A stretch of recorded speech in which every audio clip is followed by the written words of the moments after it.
Welcome to another IEA Reporter interview. I'm Dave Harbison, the Communications Director for the Idaho Education Association.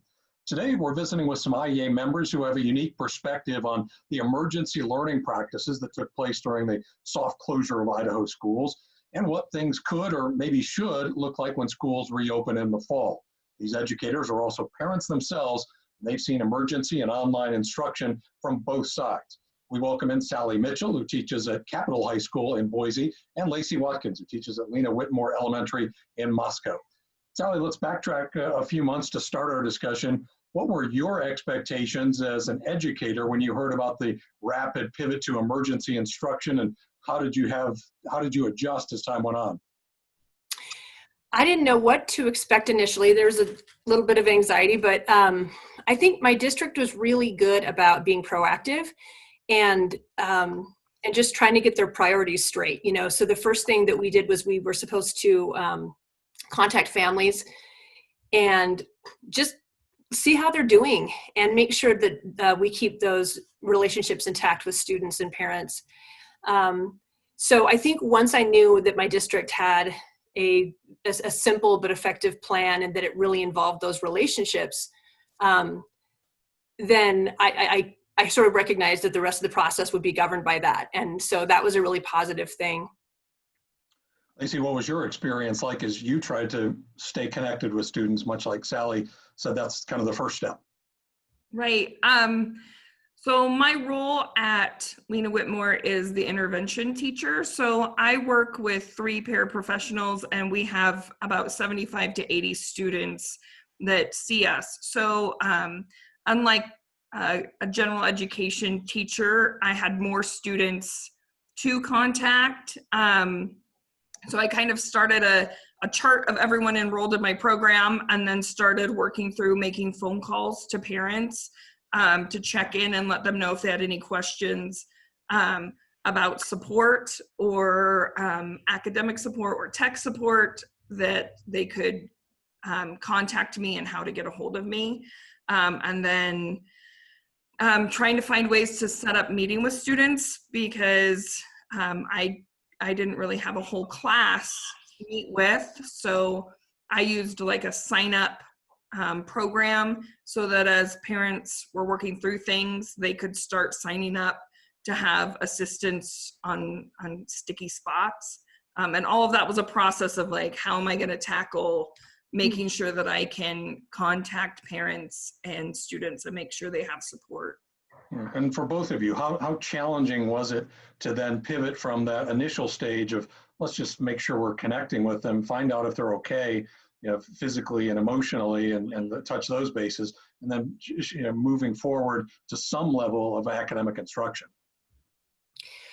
Well, in my case, so I participated on a committee to create some stock content for ELA.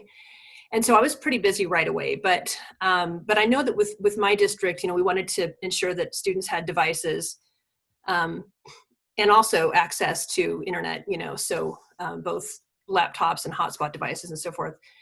But also we had along with just securing that content, we were encouraged to use the same platforms that we'd been using in our classes all year.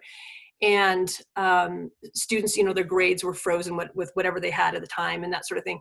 So moving forward, it was really nice because we just had a couple of principles in place, and we knew that things were not going to change. We were just going to sort of keep encouraging that development and keep supporting our students. And I think that really contributed to my peace of mind as a teacher, just knowing, okay, here's what I got to do. I got to support the students. People aren't going to keep throwing things at me, so that was helpful. Yeah. So I had felt grateful that this year, a personal goal of mine was to have richer family engagement experiences. So I used Class Dojo and connected any enrolled student into Class Dojo. So I already had a means for connecting with parents. And then after that, it was me working with, I have 3 literacy parapros, me working with my team and kind of divvying out roles of who was going to make the packets, and then me having like a spreadsheet telling them what to prep, and then uploading videos and clarification information to already existing platforms. All right, let's shift the focus to your perspective as parents now, and tell us how old are your kids and what challenges and opportunities were created as a parent with fully online learning. So my children are 8 and 12, second grade and sixth grade at the time, and just vastly different as learners. One is very independent, my older son, and my younger son requires a little more supervision. And a lot of that is just developmental. Younger children, they have to have their parents in order to be engaged. I think it'd be very unusual for, say a first grader to just hop on the computer and figure everything out. So that really, made the process a little bit trickier, because I recognized right away that I was going to have to be present for most of my younger child's learning, or it just wasn't going to happen because he wasn't really oriented to what he needed to do as an 8-year-old. Lacey? I have a 6-year-old who is in kindergarten, who will be in first grade next year, and then an 11-year-old who is in 5th grade this year. Both of those are still elementary in our district, and both were at my school. Even with it being at my school, like my children were on different platforms, and one of them on like multiple platforms, and like feedback we got from other parents was like there are too many platforms, and I definitely felt that myself. Trying to connect with one student through Dojo and another through Seesaw, and then Google Classroom, and feeling like I struggled as a parent keeping track of what all needed to be done, just because there were so many different ways of information coming in to me. And then there were also like my kids had Zoom meetings, I had Zoom meetings, my husband was working from home having Zoom meetings, and trying to get us all on a rotation where one of us could start a Zoom meeting for our kids and then hop onto a meeting, or get them going on an app or a worksheet and then hop on. Really, my husband and I were both working full-time from home. I feel grateful that my children are pretty independent. A kindergartner needs much more attention than a 5th grader at completing their work, but that doesn't mean a 5th grader always wants to. And so sometimes I was torn, because I would get my children started at like our kitchen table and then be on a Zoom meeting on my laptop, and like reaching over and like tapping, like keep working, and feeling torn between how am I going to help my children and the children that I'm dedicated to helping through work. Well, that sounds very familiar to me too, with teenagers at home and going through that process. As somebody that works in education but is not a professional educator like the two of you are, which is why I wanted to get your insight and expertise from both perspectives. So let me ask this then, Lacey, we'll start with you this time. What kind of gets lost in translation with online learning, from an educator standpoint and or from a parent standpoint?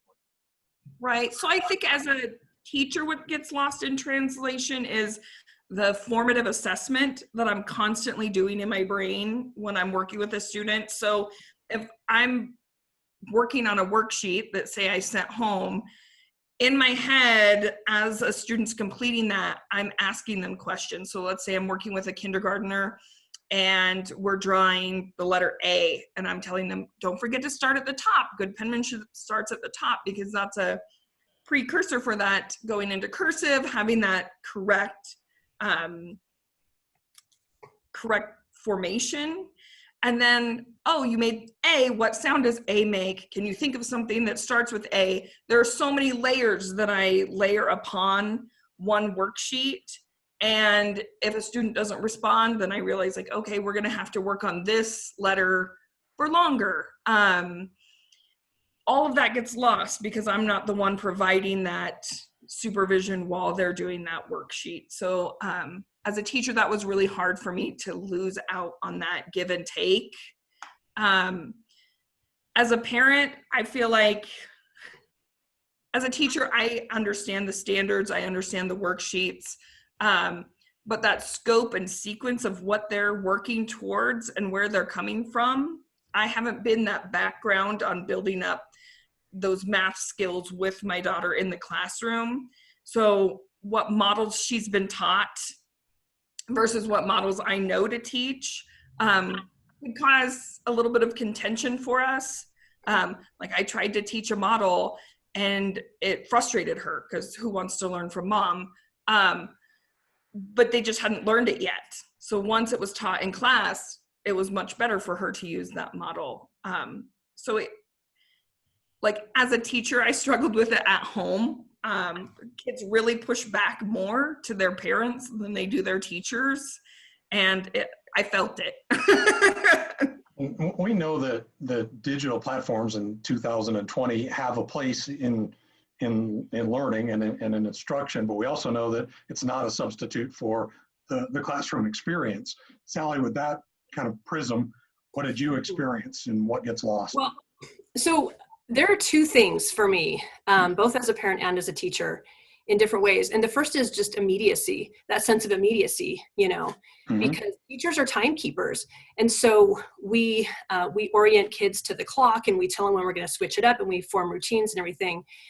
And as a parent, like Lacey said, when we're trying to multitask and we're working in the next room and we really can't supervise the whole time, I'll put my kid on a task, but what might have taken him 20 minutes at school might take him 2 hours because he might have little delays of one kind or another. So that immediacy is definitely lost. And the same goes for my life as a teacher when we were doing the remote learning, because kids, you know, they sort of, they check in at will, you know, whenever they're able to check in, because we did have that flexibility.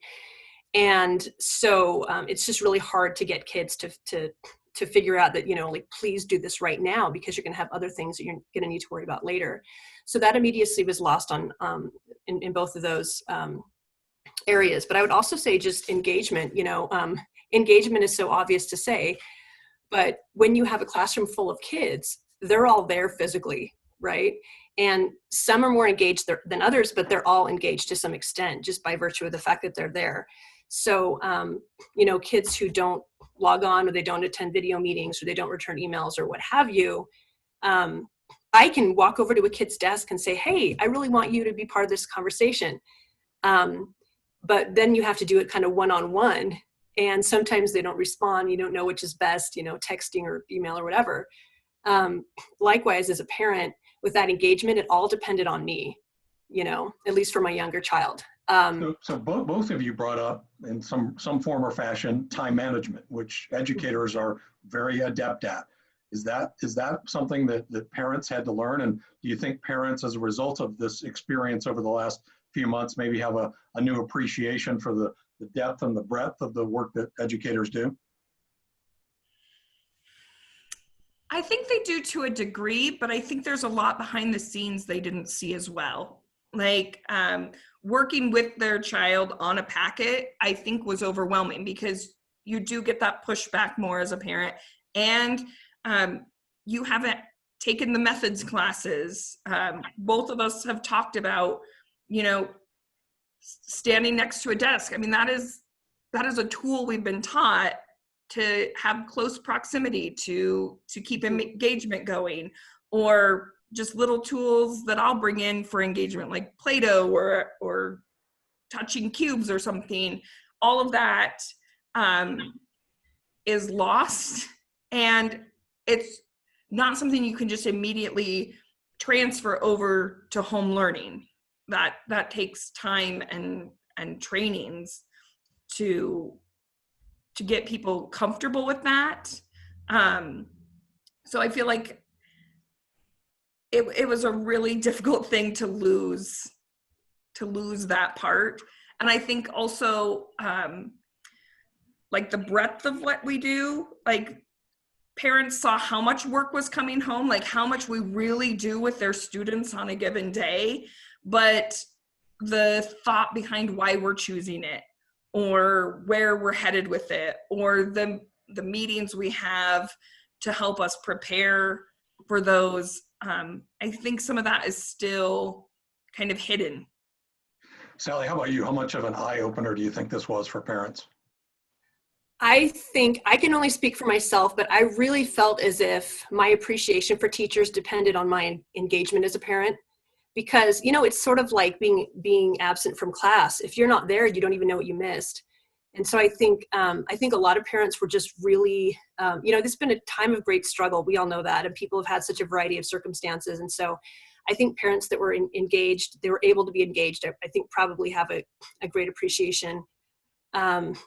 I know my favorite part of this whole process was being able to eavesdrop on my kids' classroom meetings, because I mean, as a secondary teacher, I bow to elementary teachers. I just revere the work they do so much, and eavesdropping on those meetings and just hearing that classroom management and those relationships and the way the teachers do what they do, I was deeply impressed, and I'll say I learned a few things as a teacher myself. Okay, you mentioned this earlier, Sally, in terms of one of the first things your district had to do was figure out the technology aspect of it. How concerning is it that there's this inequity in terms of internet access and devices from student to student, family to family, building to building, all around the state, this equity of technology and resource piece? Oh, I mean, extremely concerning. The Idaho legislature needs to do its job and fund this access to technology for all students in our state. In talking with other teachers on social media, I found that other districts in Idaho don't do the same thing that the Boise School District does. The Boise School District is fortunate to have the resources and to have made it a priority to ensure one-to-one access for students. That should be the case everywhere in our state, you know, regardless of where a student lives. I think the inequity is large across the board. And as our teachers and district were looking into it, we found that some internet access, yeah, you could get it free for a certain amount of time, but then you'd have to remember to cut that before you started getting charged. And sometimes there would be like a credit check. So that's another barrier for a student to get the access they need for learning. And I know that, like, I feel grateful that our district has so much technology, but it still needs more support from our state. As a kindergarten teacher, when I first started in my district, I did a GoFundMe to get iPads for my students, because I needed them to be able to use them for rotation and access the apps that help differentiate where they're at. I know another school got a grant. We do get tech funds, but it's not enough to fully supply the tech needed. And by the time you kind of loop that around to everybody having it, some of it's outdated, and you're just kind of back in this cycle of trying to catch up all the time. Let's close this out with a couple of questions, more forward-looking questions. We've spent a lot of time talking about what this unprecedented situation that you as educators and as parents have been in over the last few months. But now moving forward into the fall, Lacey, a lot of districts are rolling out blended learning models and sort of combining classroom instruction with digital components. What can we look forward to under that kind of a scenario of blended learning, and what guidance or advice might you as an educator or as a parent give in that respect? I think one thing that our district is looking at, and districts across the state are looking at, is having a cohesive platform. So as a parent, that would be wonderful for me to be able to use one platform to get familiar with and be able to communicate through. And then as a interventionist, that means I can connect with all of the teachers within my school. So before, like, I was on Class Dojo, I could connect with other teachers in my building on Class Dojo, but not as easily with teachers that were using Seesaw. So that kind of gives us a better web of connection within our school and to parents. I think you had what concerns about that are still there. I think the engagement piece is great. I still think in-person learning has this huge impact in relationship building and serving the whole child that gets lost in translation a little bit with digital. So Sally, what does potentially this blended learning look like in Boise, and what are the challenges and opportunities there? Yeah, so what Boise decided to do was have students either enroll in a brick and mortar traditional school setting, or they would enroll in an online program. So they can't switch back and forth. It's one or the other, which I think is really helpful. I don't know how many other districts are doing that, but there's still a lot of unknowns. I mean, the way things are going right now, we could have future school closures. We just don't know.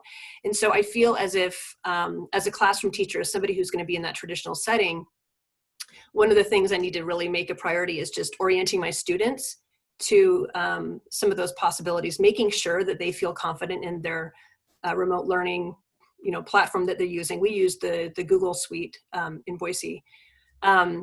And I think also just having a conversation with students about that engagement, about how to engage, about some of those issues that might come up. So I think anticipating some of those vagaries, I think would be really helpful, because I think kids were just kind of thrust into it, and teachers and parents, without really knowing how to handle themselves. There's a lot of meandering. And you brought it up. There's a possibility, if not a probability, that there'll be a second wave of COVID-19, and we may go through this process all again with school closures to some degree or another. So with that in mind, what did we learn over the past few months that can be applied to emergency or online instruction in the fall, whether you're talking about it from the district level or maybe even a broader statewide level? Well, my first thought is, as a parent, and I don't know if this exactly answers the question, but I will tell you that one of the things I realized as a parent is that I have to have structure. I have to have something in place, especially recognizing the fact that I can't supervise as much as I want to. I think that's a reality for all parents. Every single parent out there has other things to worry about in the event of a closure. But just making my kids' education a priority, telling kids doing work and learning that's not negotiable. That's got to be done. It's so important for you in your future. But what is negotiable is, giving kids autonomy, giving them choices about maybe what work they do first, or what order they do it in, or what kind of a break they get to take. I feel like we really need to empower students so that they can be intrinsically motivated, because that burden can't all fall on teachers or on parents. We know. I've been thinking a lot about that as a teacher and as a parent, just how can I really help kids develop that intrinsic motivation when it can't always be about like rewards. That's my thought process right now.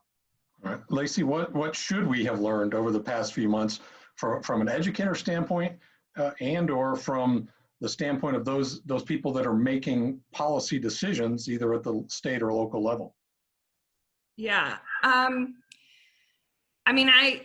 I work with some at-risk students. And so I think about when we go into closures, and I also work with a younger population, there really is a discrepancy between what is accessible, what feedback students are getting, and those need to be addressed in order for us to be able to help support kids academically. Like those social emotional things need to be addressed, making sure that we're having check-ins with students that aren't responsive to things. It really is concerning to have students that you don't hear from for weeks. And then on the other hand, like Sally was saying, having a schedule, that's something teachers are used to doing, is creating schedules. Not all families are used to doing that. And I know even as a teacher, we'd try 1 week, like, let's try this system. And then we'd be like, oh, that totally bombed. Let's try a different system. And it's a lot of work to get a system that works. And I think we need to support families in finding what works for them. It's not something that is just natural. I think as teachers, sometimes we take it for granted that we have experience with that, but parents really need support as well as students. Well, this whole process has been one none of us will soon forget. But there are, I think, some opportunities for examination and reevaluation of what we do. Hopefully that will happen, and hopefully we'll find vaccines or treatments that are effective for the virus, and we can get back to quote unquote normal. It probably won't look exactly the same at any point in the future. But thank you very much. It's been, I think, helpful to have this discussion from a couple of educators who also double as parents, and the needle that you guys had to thread during this whole process. So thank you very much. I appreciate it. Thank you for having me.